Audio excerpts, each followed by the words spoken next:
নমস্কার, আমরা এই মুহূর্তে পেয়ে গেছি আমাদের মধ্যে জলপাইগুড়ির জেলা সম্পাদক অভিষেক দাকে। তো তার সঙ্গে কিছু কথা বলে নেব। দাদা, সাম্প্রতিককালে আমরা দেখেছিলাম যে দুর্গাপুরে এটি মাছ ভাত উৎসবের আয়োজন করেছিল বাংলা পক্ষ, এবং তারপরে আজকে এই কলকাতার বুকে এটি মাছ ভাত উৎসবের আয়োজন করেছে, এবং সম্প্রতি উত্তরবঙ্গেও বা জলপাইগুড়িতে একটি মাছ ভাত উৎসবের আয়োজন রয়েছে। হ্যাঁ, হচ্ছে। তো এই যে ক্রমাগত যে বাংলার বুকে মাছ ভাত উৎসবের আয়োজন করছে বাংলা পক্ষে, এর কারণ কি? কারণ আমরা তো পিঠেপুলি উৎসব দেখেছি, লিট্টি চোখা উৎসব দেখেছি, কিন্তু মাছ ভাত উৎসব বাংলা পক্ষের অভিনব আইডিয়ার কারণ কি?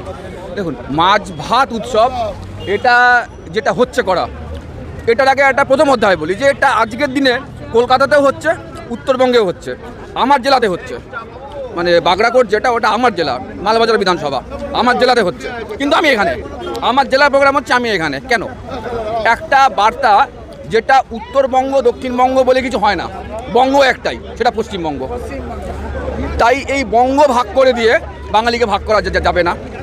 এবার দ্বিতীয় যেটা প্রসঙ্গ, কিছু বহিরাগত ক্রিমিনালরা এতদিন যাবৎ অনেকটা কিছু বলে এসেছিল যে না এটা মাছলি নেই, খাতা এই খাতা ওই খাতা, কিন্তু কোনো সাংবিধানিক পদ থেকে কিন্তু এতদিন কোনো বার্তা আসেনি। কিন্তু আজকে 21 না 22 নম্বর ওয়ার্ডের যে কাউন্সিলর মীনা দেবী পুরোহিত, সে কিন্তু একটা সাংবিধানিক পদ, একটা সংসদীয় পদ, যে পদে থেকে তিনি বলেছেন যে প্রকাশ্য রাস্তার মধ্যে মাছ মাংস কেটে বিক্রি করা যাবে না। তো এখানে যেটা মূল প্রশ্ন যে উনি একটা বাইরের রাজ্য থেকে এসে বাঙালি চিরাচরিত খাদ্যাভ্যাসের উপরে তার কর্তৃত্ব ফলানোর অধিকার কি করে পান? আজকে যে বার্তাটা এখানে মাছ ভাত করাটা হলো কেন?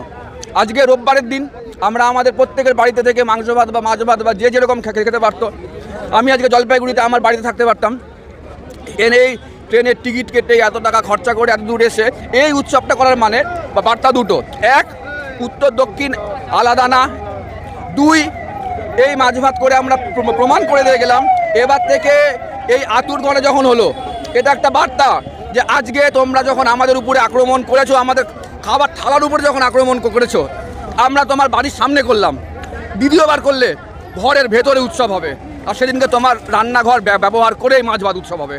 তাই বলছি এখনও শুধরে যাও। আর এই মাছ ভাতের উৎসবের আরও একটা উদ্দেশ্য, মাছ খাও এখানে, কাঁটা ফেলে যাও এখানে, এটা একটা বার্তা, এটা একটা সিম্বলিক বার্তা যে আগামী দিনে আমরা এই রাস্তা এত কণ্টকময় করব, রাস্তা দিয়ে হাঁটা চলা দায় হয়ে যাবে।